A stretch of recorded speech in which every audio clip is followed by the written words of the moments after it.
Good morning dear students, welcome to be positive tuition classes.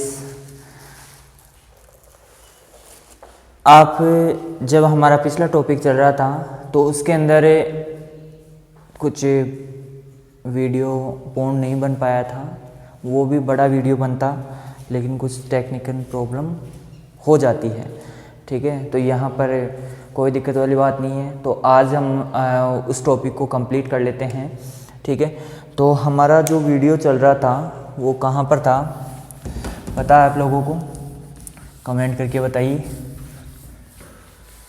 ठीक है, तो अपना जो वीडियो था वो नियंत्रण कर रहे थे हम खरपतवारों का। नियंत्रण के अंदर हम पढ़ रहे थे रसायनों के द्वारा खरपतवारों का नियंत्रण। चौथा जो टॉपिक है अपना, रसायनों के द्वारा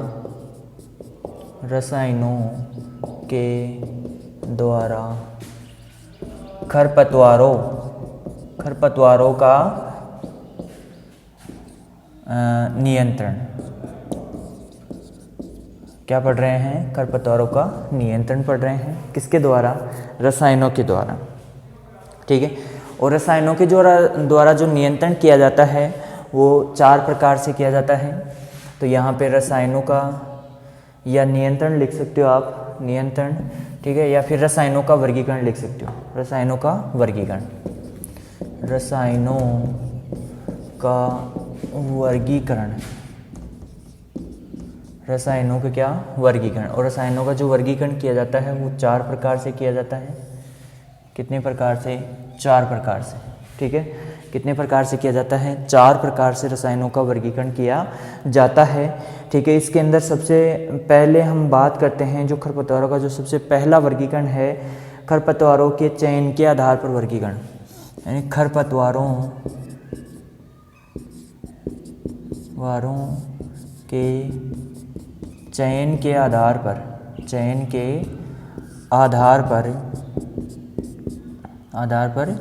वर्गीकरण। ठीक है, चयन के आधार पर वर्गीकरण। और ये 2 प्रकार से किया जाता है। ये वर्गीकरण कितने प्रकार से किया जाता है? 2 प्रकार से किया जाता है। ठीक है, तो यहाँ पर पहला है वर्णात्मक और दूसरा है आपका अवर्णात्मक। वर्णात्मक और अवर्णात्मक, सिलेक्टिव और नॉन सिलेक्टिव। सिलेक्टिव और नॉन सिलेक्टिव यानी कि ऐसे खरपतवारनाशी रसायन जो केवल कुछ निश्चित प्रकार की जो पौधे होते हैं उन्हें ही नष्ट करते हैं। जैसे हमारे 2,4-D की बात करें, आइसोप्रोटीरान की बात करें, 2,4-D क्या करती है? यहाँ पर चौड़ी पत्ती वाले जो खरपतवार होते हैं उनको नष्ट करता है।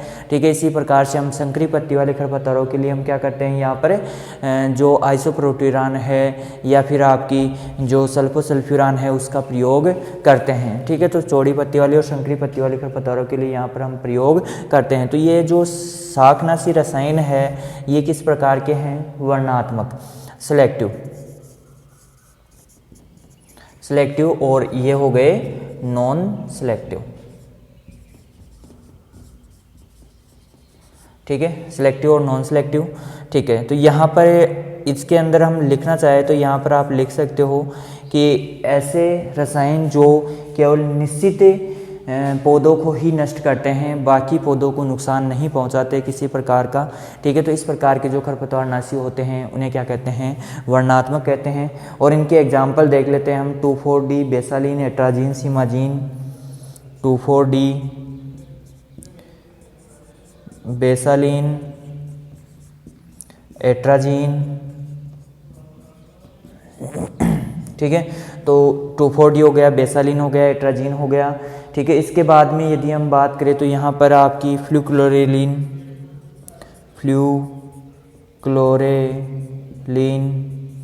ठीक है, तो यहाँ पर ये जो खरपतवारनाशी है ये वर्णात्मक सिलेक्टिव जो है। और यहाँ पर आप आइसोप्रोटीरान लिख सकते हो, आइसोप्रोटीरान और सल्फोसल्फ्यूरान,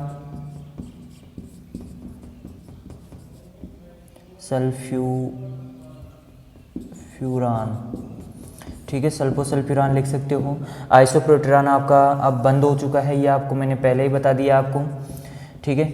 और यहाँ पर मैंने आपको शायद बता दिया था, लेकिन फिर भी मैं यहाँ पर बताना चाहूँगा कि जो सभी खरपतवार होते हैं, यहाँ पर एक क्वेश्चन पूछा जा चुका है, सभी खरपतवार जो होते हैं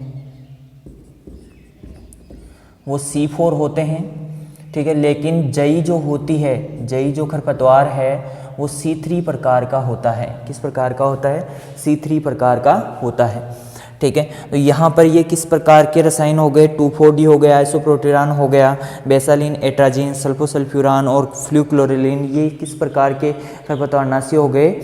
यहाँ पर आपके जो वर्णात्मक सेलेक्टिव प्रकार के क्या हो गए? यहाँ पर शाकनाशी हो गए, ठीक है। इसके बाद में अवर्णात्मक, अवर्णात्मक ऐसे शाकनाशी हैं जो किसी भी जो खरपतवार होता है उसको नष्ट कर देते हैं, चाहे से वो खरपतवार हो सकता है या फिर मान लो आपकी फसल हो सकती है, तो खरपतवार और फसल दोनों को ही ये क्या करते हैं? नष्ट कर देते हैं। तो इस प्रकार के जो खरपतवारनाशी रसायन होते हैं उन्हें क्या कहते हैं?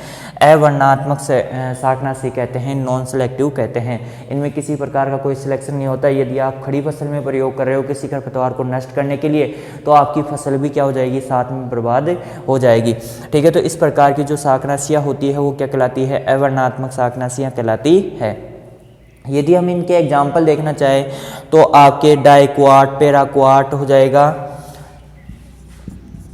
डाइक्वाट, पैराक्वाट, पैराक्वाट, ठीक है। इसी प्रकार से डाइक्वाट, पैराक्वाट, आपका वीड ऑयल, वीड ऑयल जानते हो क्या होता है? वीड ऑयल होता है आपका जो खरपतवार होते हैं, क्या होते हैं? खरपतवार होते हैं। और इन खरपतवारों के जो होते हैं क्या बोलते हैं इसको? तेल होता है। खरपतवारों का जो तेल होता है उसे क्या कहते हैं? वीड ऑयल कहते हैं इंग्लिश में, ठीक है। खरपतवारों का तेल, और खरपतवारों का जो तेल होता है उसी को हम क्या करते हैं? खरपतवारनाशी के रूप में प्रयोग करते हैं, ठीक है। यहाँ पर फ्लूक्लोरिलीन हो गई, ठीक है, ये हो गया वर्णात्मक और अवर्णात्मक शाकनाशी, पैराक्वाट, डाइक्वाट, वीड ऑयल। यहाँ पर वर्णात्मक में हो गया 2,4-D, आइसोप्रोटेरान, बेसालिन, नेट्राजीन, सल्फोसल्फ्यूरान, फ्लूक्लोरिलीन। तो यहाँ पर ये इस प्रकार के जो खरपतवारनाशी है ये अब क्या हो चुका है? बंद हो चुका है। अरे भाई यहाँ पर ये लिख लेना आप, और इसके स्थान पर सल्फोसल्फ्यूरान का प्रयोग किया जाता है। क्यों बंद हो गया है? इसका कारण भी है। इसका कारण है कि यहाँ पर ये खरपतवारनाशी जो रसायन था ये क्या है? प्रतिरोधी खरपतवार हो गए इसके प्रति, इसलिए इसको आइसोप्रोटेरान को बंद कर दिया गया है, ठीक है। एक वर्गीकरण आपका कंप्लीट होता है, इसको उतार लीजिए, नोट डाउन कर लीजिए, ठीक है। इस प्रकार से अब अगला जो प्रकार है खरपतवारनाशी का, जो रसायन है उनका प्रकार है, ये हमारा देखो यहाँ पर इसमें से बहुत सारे क्वेश्चन बनते हैं। अब जो अगला प्रकार है वो है आपका जो ये क्या बोलते हैं इसको? समय के आधार पर अनुप्रयोग, अनुप्रयोग समय के आधार पर वर्गीकरण, ठीक है। अनुप्रयोग समय के आधार पर क्या वर्गीकरण? यहाँ पर अनुप्रयोग समय के आधार पर वर्गीकरण करते हैं तो यहाँ पर देखते हैं कि ये कितने प्रकार से होता है? 3 प्रकार से, ठीक है। ये बुआई से पूर्व, बुआई से पूर्व, ठीक है। ये बुआई के बाद, बुआई के बाद, अंकुरण से पहले, अंकुरण से पहले, अंकुरण से पहले, और ये अंकुरण के बाद, अंकुरण के बाद। ये हो गया पोस्ट इमरजेंस,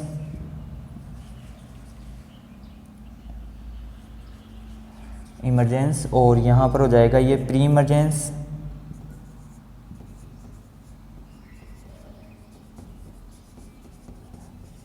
प्री इमरजेंस, ठीक है। और ये हो जाएगा पीपीआई,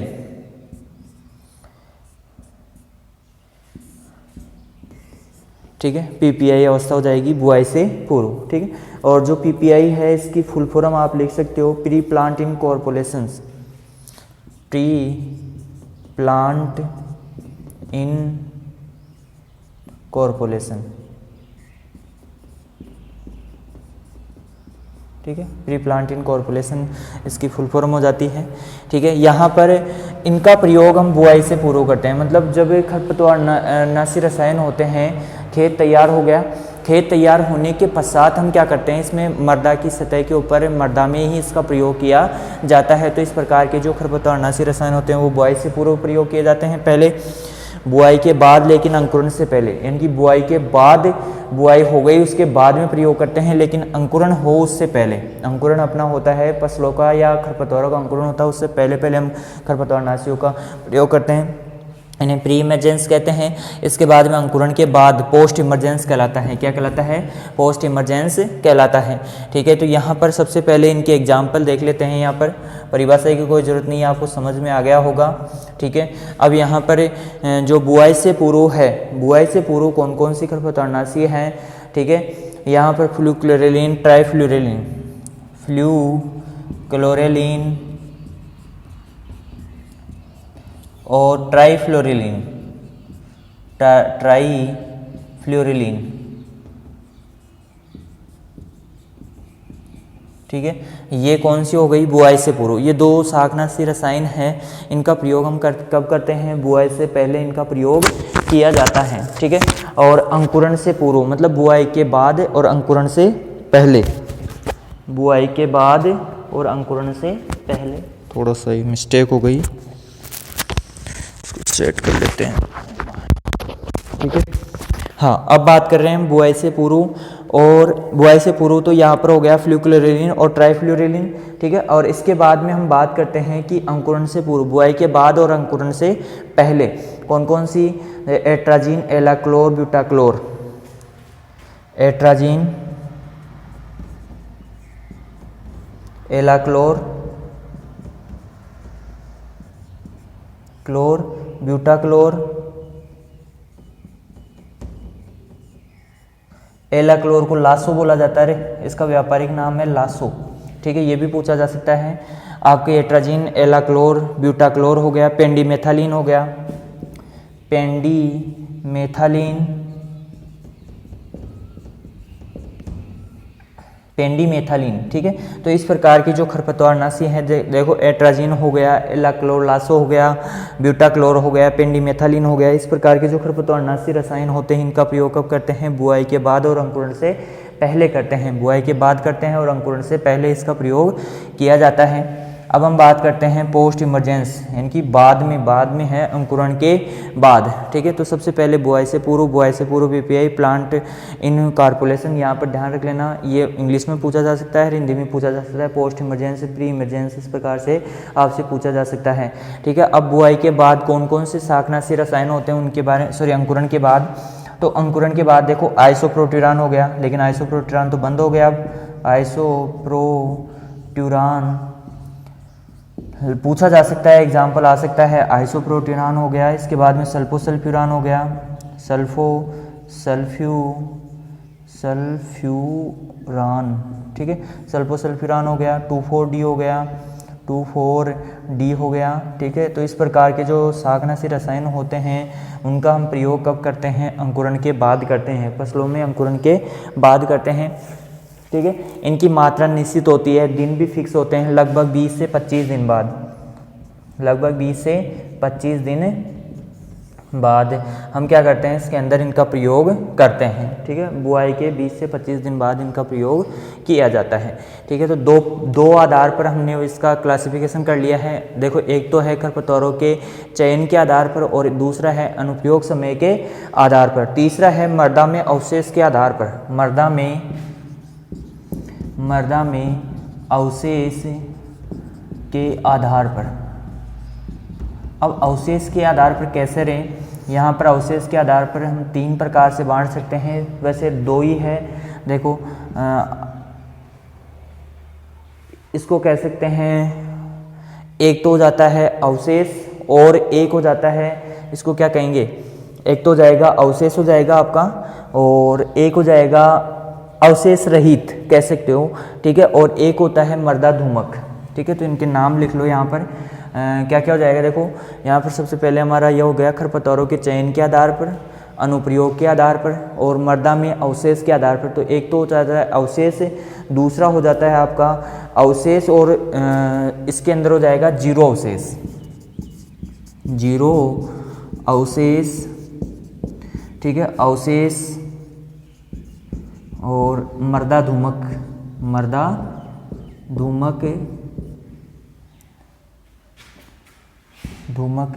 शाकनाशी,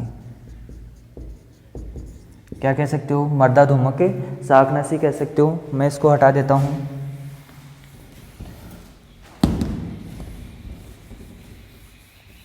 ठीक है, तो यहाँ पर आपके जीरो अवशेषी और आपका मर्दा धूमक शाकनाशी, ठीक है, 3 प्रकार से होता है। तो जीरो अवशेष का मतलब होता है कि मर्दा में किसी प्रकार का कोई अवशेष शेष ना रहे। मतलब हमने जब इन रसायनों का प्रयोग किया मर्दा के अंदर, तो इनका जो प्रभाव है वो लगभग कुछ ही समय के लिए 10 से 15 दिन तक उनका प्रभाव बना रहता है, उसके बाद में उनका प्रभाव नष्ट हो जाता है।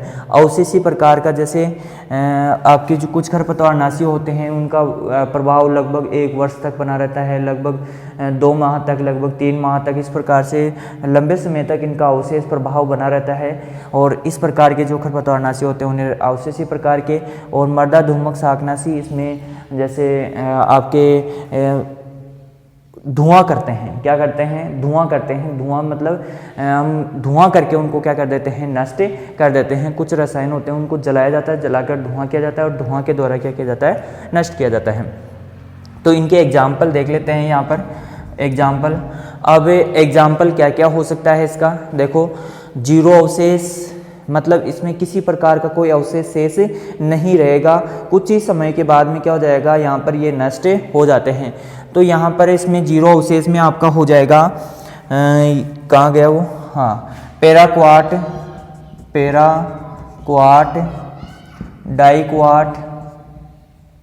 डाईक्वाट हो जाएगा, ठीक है। और फ्लूक्लोरेलिन, ठीक है। तो ये जो खरपतवारनाशी रसायन होते हैं ये क्या हो जाते हैं, जीरो अवशेषी खरपतवारनाशी होते हैं। पैराक्वाट, डाईक्वाट और फ्लूक्लोरेलिन, ये 3 प्रकार के जो खरपतवारनाशी है वो क्या है आपके, इनका प्रभाव लंबे समय तक नहीं रहता है, ठीक है। तो यहाँ पर आपका हो जाता है एक, आप यहाँ पे लिख सकते हो ग्लाइफोसेट भी लिख सकते हो, ग्लाइफोसेट। ये जो खरपतवारनाशी रसायन हैं इनका प्रयोग हम कहाँ पे करते हैं, मतलब इनका अवशेष मर्दा में नहीं रहता है, ठीक है। इसके बाद में जो दूसरे प्रकार का है अवशेषीय प्रकार का, उसके एग्जाम्पल देख लेते हैं, ठीक है। तो यहाँ पर इसके एग्जाम्पल हो जाएंगे आपके अवशेषीय प्रकार के 2,4-D 1 माह तक, एट्राजीन सिमाजीन 1 वर्ष तक बना रहता है। देखो 2,4-D है, 2,4-D, इसका 1 माह तक प्रभाव बना रहता है मर्दा में। और आपका एट्राजीन हो जाता है, एट्राजीन और आपका सिमाजीन जो ज्वार बाजरे में किया जाता है इनका प्रयोग, इनका दोनों का लगभग 1 वर्ष तक प्रभाव बना रहता है। कितने वर्ष तक प्रभाव बना रहता है। अब इसके बाद में मर्दा धूमक, तो मर्दा धूमक जो शाकनाशी है इसके अंदर हम बात कर लेते हैं कि मर्दा धूमक ये क्या करते हैं कि हम क्या करते हैं, इन रसायनों को क्या करते हैं, जलाते हैं। क्या करते हैं, जलाते हैं। और जलाने पर क्या निकलती है, इनसे धुआं निकलती है, ठीक है। तो यहाँ पर आपकी मिथाइल ब्रोमाइड,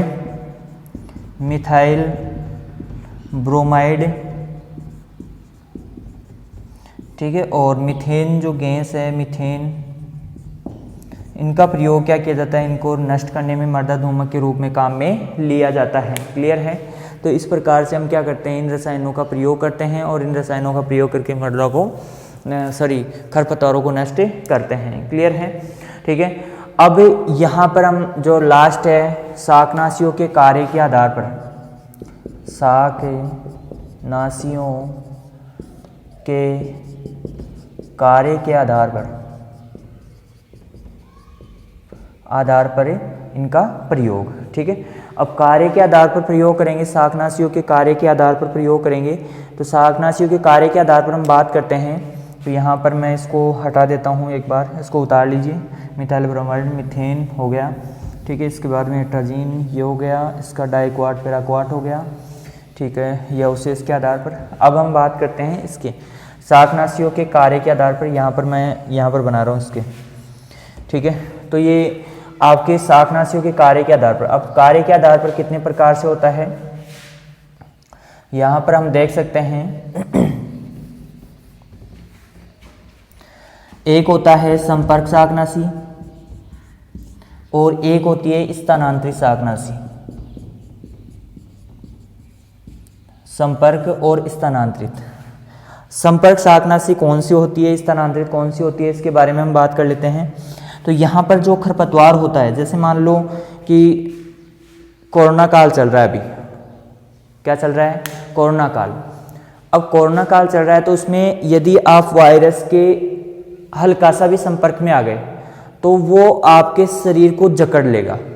क्या कर लेगा, जकड़ लेगा। तो संपर्क में तो क्या आया, आपका नाक आया होगा, हाथ आए होंगे, हाथों से वो कहाँ पहुंच गया, मुंह में पहुंच गया, मुंह से श्वसन तंत्र में, आप फेफड़ों में पहुंच गया और फेफड़ों को क्या कर लिया, उसने कवर कर लिया। तो ये किस प्रकार का शाकनाशी हुआ, यदि हम बात करें इसको शाकनाशी के अंदर देखें तो यहाँ पर ये स्थानांतरित हो गया। मतलब वहाँ था, फिर इसमें हाथों के ऊपर आ गया, हाथों से मुंह में चला गया, मुंह से श्वसन तंत्र में, और श्वसन तंत्र को क्या कर लिया, जकड़ लिया, और जकड़ कर आपको क्या कर दिया, नष्ट कर दिया, तहस नहस कर दिया, आपको कमज़ोर बना दिया। ठीक है, तो इस प्रकार का जो शाकनाशी जो रसायन होगा वो क्या कहलाएगा, स्थानांतरित शाकनाशी कहलाएगा। ठीक है, तो यानी कि किसी भी भाग के ऊपर छू जाने पर वो पूरे पौधे को नष्ट कर दे, तो ये तो क्या हो गया, स्थानांतरित प्रकार का हो गया। और यदि आपने क्या कर रखी है, सुरक्षा कर रखी है, तो आपके जैसे मान लो एसिड होता है, तो एसिड आपके संपर्क में आ गया, मान लो आपके हाथ के ऊपर यहाँ पर एक बूंद गिर गई। ठीक है, जैसे आपके घरों में बैटरी होती है तो बैटरी का एसिड भी गिर सकता है आपके यहाँ पर हाथ के ऊपर, तो यहाँ से यहाँ पर गिरा तो आपके पूरा शरीर जल जाता है क्या, ये बताओ मेरे को कि जहाँ पर संपर्क हुआ वहीं पर आपका शरीर जलेगा, कोशिकाएं जलेगी, बाकी शरीर ऐसा कैसा रहेगा। या फिर मान लो आपके कहीं पर आग लग जाती है, जैसे आप चूल्हे के ऊपर या गैस के ऊपर काम कर रहे हो, तो आपके जैसे मान लो चिंगारी के टच हो गया, या फिर मान लो आग की लपटें आ गई, तो उस जहाँ पर टच हुआ वहीं पर जलता है या पूरा शरीर ही जल जाता है, नहीं, ऐसा नहीं होता है। जहाँ पर आग का टच होता है, स्पर्श होता है, वहीं पर टच मी होता है, वहीं पर क्या होता है, अब जानते हो आप लोग। ठीक है, तो यहाँ पर आपका क्या हुआ कि संपर्कित जो भाग आएगा उसी को क्या करेगा, ये नष्ट करता है। अब यहाँ पर संपर्क शाकनाशी है, इसके एग्जाम्पल हम बात कर सकते हैं। जैसे आपके वर्णात्मक और अवर्णात्मक में पढ़ा था हमने। ठीक है, तो वर्णात्मक कौन सी होती है, अवर्णात्मक कौन सी होती है, जो भाग स्पर्श में आ गया वो सारा क्या हो जाएगा, नष्ट हो जाएगा। तो इसके एग्जाम्पल हो जाएंगे पैराक्वाट, डाइक्वाट हो जाएगा आपका, पैराक्वाट, डाइक्वाट। ठीक है, इस प्रकार के ये क्या हो गए, एग्जाम्पल हो गए। ये कौन से आ गए, संपर्क शाकनाशी। और इनका प्रयोग हम किस में करते हैं, पैराक्वाट डाइक्वाट का रिंजगे में करते हैं, और किसके नियंत्रण के लिए, अमरबेल के नियंत्रण में। मतलब हम क्या करते हैं, जो रिंजगे का खेत होता है, अब रिंजगे का खेत हो, यदि हम इसका प्रयोग करेंगे तो क्या हो जाएगा, पूरी फसल नष्ट हो जाएगी। तो फसल नष्ट होगी, लेकिन कौन सी जो संपर्क में आएगी वही भाग इसका नष्ट होगा, बाकी भाग इसका सुरक्षित रहेगा। तो इसी प्रकार रिंजगे में आपने देखा होगा, रिंजगे की हम कटाई कर लेते हैं, फिर फूट आता है, कटाई कर लेते हैं, फिर फूटान हो जाता है। तो इस प्रकार से बार बार कटाई करते हैं रिंजगे की। तो यहाँ पर हम क्या करते हैं, फसल को पूरी को काट लेते हैं। और अमरबेल का नियंत्रण, अमरबेल क्या है, पूर्ण तना परजीवी खरपतवार है। तो वहाँ पर हम क्या करते हैं, उसको ऊपर से काट लेते हैं। काट लेने के बाद में तना कट गया, और ऊपर वाला जो भाग होगा रिंजगे में आप देखते हो पत्तियाँ बहुत सारी निकली होती हैं नीचे से, जड़ों के पास से, तो वहाँ पर हम क्या करते हैं, उससे पैराक्वाट डाइक्वाट रसायन का प्रयोग कर देते हैं, जिससे क्या होता है कि पूरी ऊपर से फसल नष्ट हो जाती है। और फसल नष्ट होने के बाद में तना नष्ट हो गया, और तना नष्ट हो गया, तना नष्ट हो गया, इसके साथ ही जड़ें तो सेफ रह गई, मर्दा में है, संपर्कित भाग आया नहीं, तो इस वजह से वो क्या हो गया, आपका नीचे वाली जड़ें सुरक्षित है। और आप थोड़े दिनों के बाद में फिर से सिंचाई कर दो यूरिया देकर, तो आपकी फसल क्या हो जाएगी, फिर से बढ़वार करने लग जाएगी, और आपका अमरबेल क्या हो जाएगा, नष्ट हो जाएगा। ठीक है, तो इस प्रकार से हम क्या करते हैं, नष्ट करते हैं। तो ये कौन सा हो गया, संपर्क शाकनाशी, पैराक्वाट डाइक्वाट हो गया। स्थानांतरित शाकनाशी, ठीक है। अब स्थानांतरित शाकनाशी जो है वो किस प्रकार की है, मतलब जिस भाग को स्पर्श कर लेती, मान लो खरपतवार की एक पत्ती को स्पर्श कर गई, तो पूरी खरपतवार की जो फसल होगी, वो जो खरपतवार होगा वो पूर्ण रूप से क्या हो जाएगा, नष्ट हो जाएगा। ठीक है, तो यहाँ पर हम बात कर रहे हैं कि स्थानांतरित मतलब स्पर्श कहाँ पर, पत्ती पर, लेकिन पूरी तने जड़े में विभिन्न भागों में पहुंचकर वो क्या करता है, खरपतवार की क्रियाओं को अवरुद्ध कर देता है। क्या कर देता है, जैसे श्वसन की क्रिया को अवरुद्ध कर सकता है, जैसे उनकी एनर्जी की जो लेवल होता है उसको डाउन कर सकता है, किसी भी क्रिया को अवरुद्ध कर देता है, जिससे क्या हो जाता है, खरपतवार नष्ट हो जाता है। तो स्थानांतरित शाकनाशी, इसके अंदर हम बात कर सकते हैं जैसे आपकी 2,4-D हो सकता है, 2,4-D के बाद में आइसोप्रोटीरान, ग्लाइफोसेट, अरे ग्लाइफोसेट,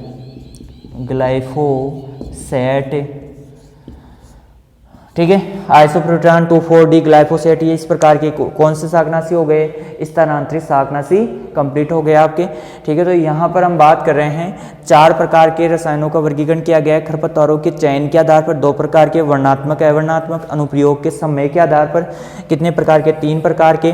देखो, बुआई से पूर्व, बुआई के बाद और अंकुरण के बाद। यहाँ पर मृदा में अवशेष के आधार पर, मृदा में अवशेष के 0 अवशेष, अवशेषी और मृदा दोमक शाकनाशी। और शाकनाशियों के कार्य के आधार पर हम बात करें तो शाकनाशियों का कार्य क्या क्या होगा, एक तो संपर्क शाकनाशी होगी, एक क्या होगी, स्थानांतरित, मतलब संपर्क आने वाले भाग को नष्ट करेगी, और स्थानांतरित मतलब किसी भाग को संपर्क आ गई और उससे पूरा पौधा ही नष्ट हो जाता है। तो इस प्रकार से इसका क्लासिफिकेशन होता है। ठीक है, कितनी मिनट करोगे? ठीक है, तो अगली क्लास में हम चर्चा करेंगे। धन्यवाद, आगे क्लास में मिलते हैं।